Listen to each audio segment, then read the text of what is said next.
The storyteller presents The Man Who Was Not on the Passenger List by Robert Barr.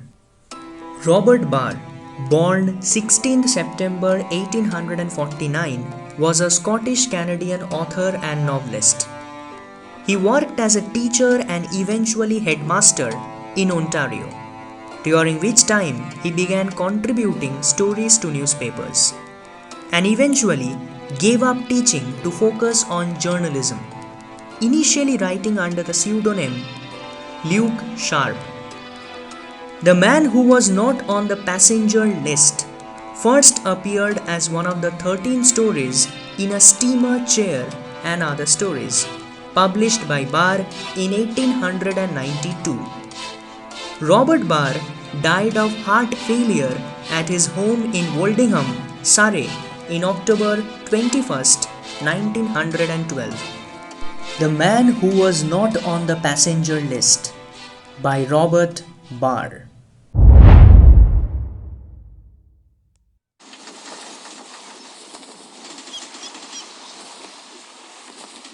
The Gibrontus of the Hot Cross Bun line was at one time the best ship of that justly celebrated fleet. All steamships have, of course, their turn at the head of the fleet until a better boat is built. But the Gibrontus is even now a reasonably fast and popular boat.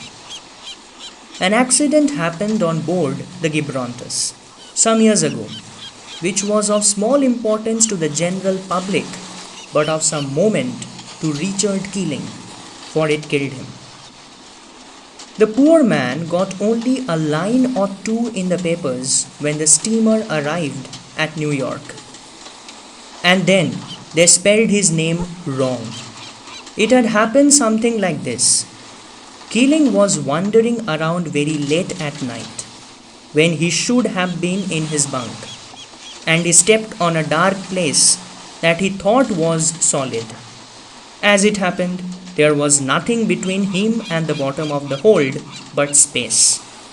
They buried Keeling at sea, and the officers knew absolutely nothing about the matter when inquisitive passengers, hearing rumors, questioned them. This state of thing very often exists both on sea and land, as far as officials are concerned. Mrs. Keeling, who had been left in England while her husband went to America to make his fortune and tumbled down a hole instead, felt aggrieved at the company. The company said that Keeling had no business to be nosing around the dark places on the deck at that time of night, and doubtless their contention was just. Mrs. Keeling, on the other hand, held that a steamer had no right to have such man-traps open at any time, night or day, without having them properly guarded, and in that she was also probably correct. The company was very sorry, of course, that the thing had occurred, but they refused to pay for Keeling unless compelled to do so by the law of the land, and their matters stood.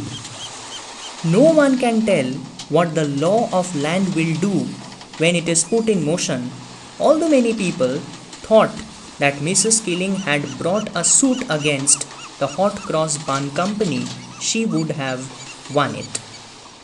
But Mrs. Keeling was a poor woman, and you have to put a penny in the slot when you want the figures of justice to work. So the unfortunate creature signed something which the lawyer of the company had written out, and accepted the few pounds which Keeling had paid for room 18 on the Gibrontus.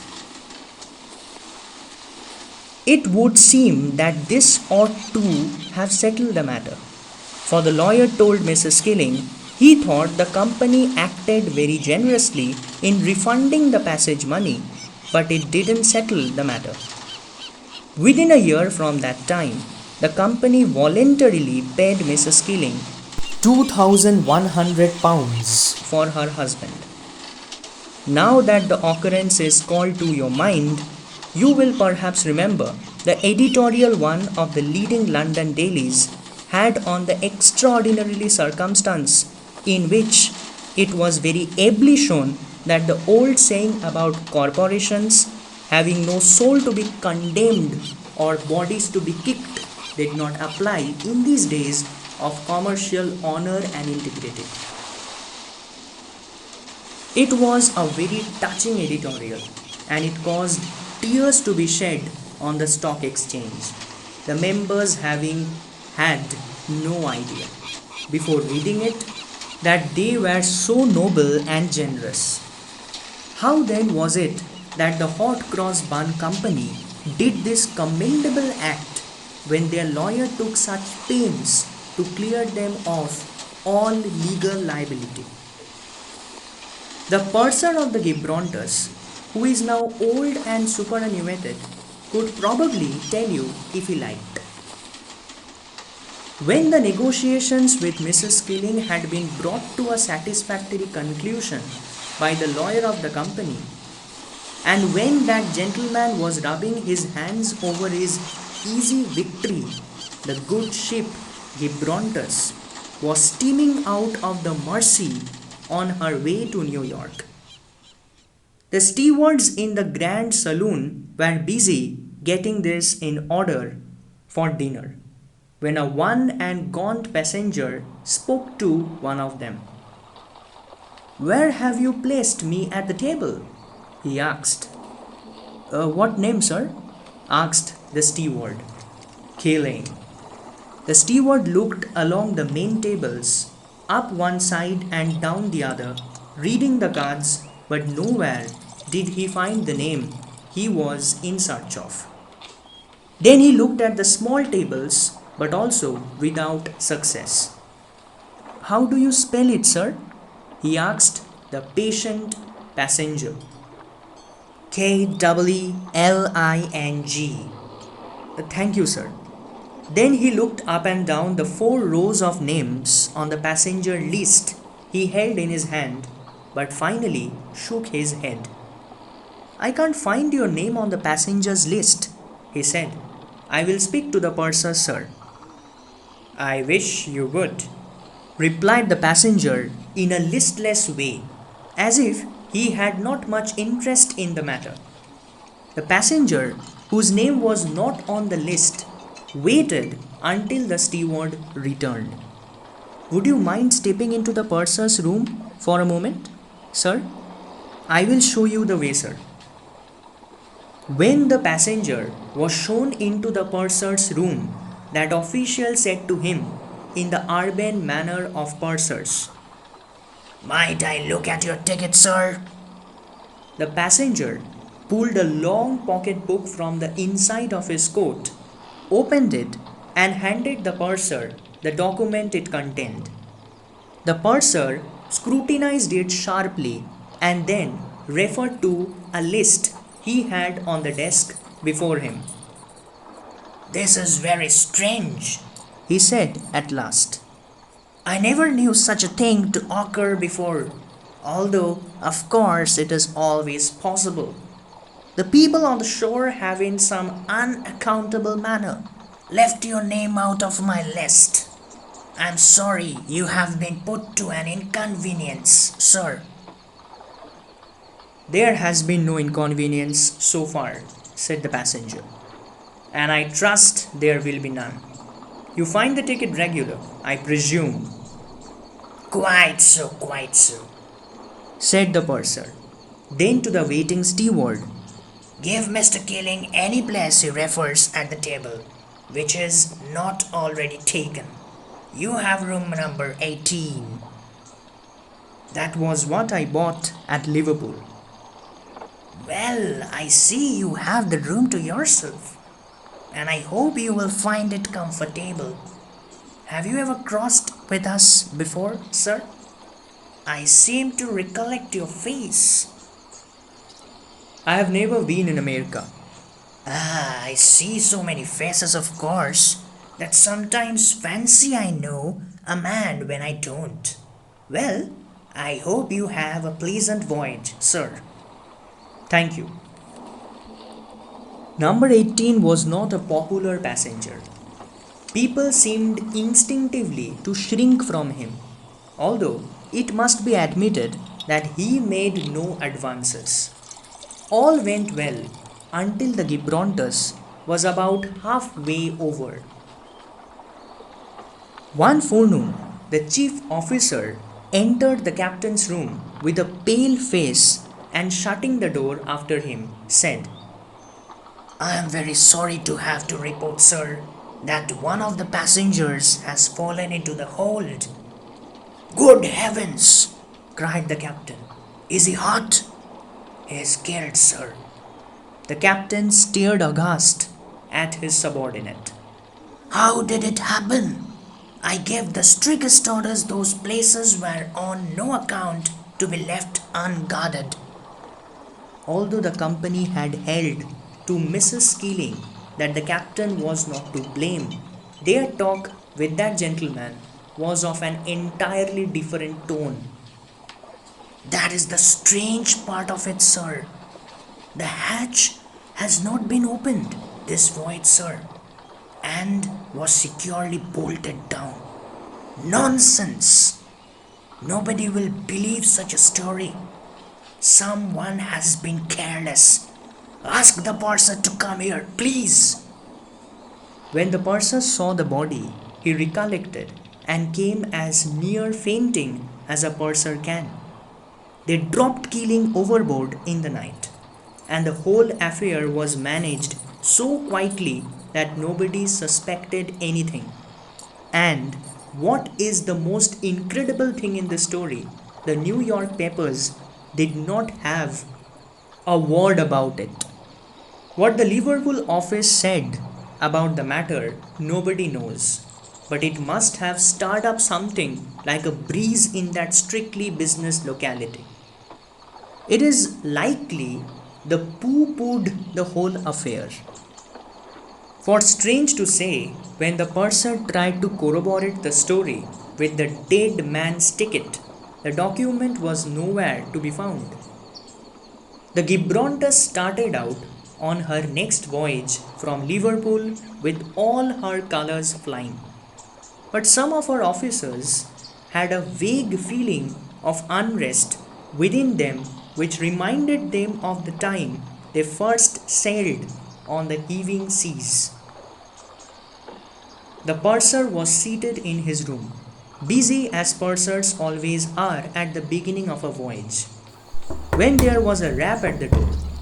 "Come in," shouted the important official, and there entered unto him a stranger, who said, "Are you the purser?" "Yes, sir. What can I do for you?" "I have room number 18. "What?" cried the purser with a gasp, almost jumping from his chair. Then he looked at the robust man before him and sank back with a sigh of relief. It was not Keeling. "I have room number 18, continued the passenger, "and the arrangement made with your people in Liverpool was that I was to have the room to myself. I do a great deal of shipping over you." "Yes, my dear sir," said the purser after having looked rapidly over his list. "You have room number 18 to yourself." So I told the man who is unpacking his luggage there, but he showed me his ticket, and it was issued before mine. I can't quite understand why you people should. What kind of a looking man is he? A thin, unhealthy, cadaverous man who doesn't look as if he would last till the voyage ends. I don't want him for a roommate. If I have to have one, I think you ought. "I will, sir. I will make it all right. I suppose if it should happen that a mistake has been made and he has the prior claim to the room, you would not mind taking number 24. It is a larger and better room." "That will suit me exactly." So the purser locked his door and went down to number 18. "Well," he said to its occupant. "Well, answered Mr. Killing, looking up at him with his cold and fishy eyes. You are here again, are you? I'm here again, and I will be here again, and again, and again, and again, and again. Now, what the? Then the purser hesitated a moment and thought perhaps he had better not swear with that icy, clammy gaze fixed upon him. What object have you in all this? Object? The very simple one of making your company live up to its contract. From Liverpool to New York, my ticket reads. I paid for being landed in the United States, not for being dumped overboard in mid-ocean. Do you think you can take me over? You have had 2 tries at it and have not succeeded. Yours is a big and powerful company too. If you know we can't do it, then why do you? The purser hesitated. Pester you with my presence, suggested Mr. Killing. Because I want you to do justice. £2,000 is the price, and I will raise it £100 every trip. This time, the New York papers got hold of the incident, but not of its peculiar features. They spoke of the extraordinary carelessness of the officers in allowing practically the same accident to occur twice on the same boat. When the Gibrontus reached Liverpool, all the officers, from the captain down, sent in their resignations. Most of the sailors did not take the trouble to resign, but cut for it. The managing director was annoyed at the newspaper comments, but laughed at the rest of the story. He was invited to come over and interview Keeling for his own satisfaction, most of the officers promising to remain on the ship if he did so. He took room number 18 himself. What happened I do not know, for the purser refused to sail again on the Gibrontus and was given another ship.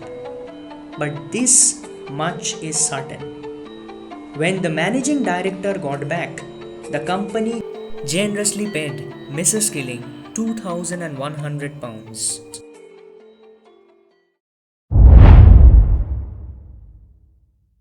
If you like the audio presentation, press the like button, share the video, and do not forget to subscribe the channel.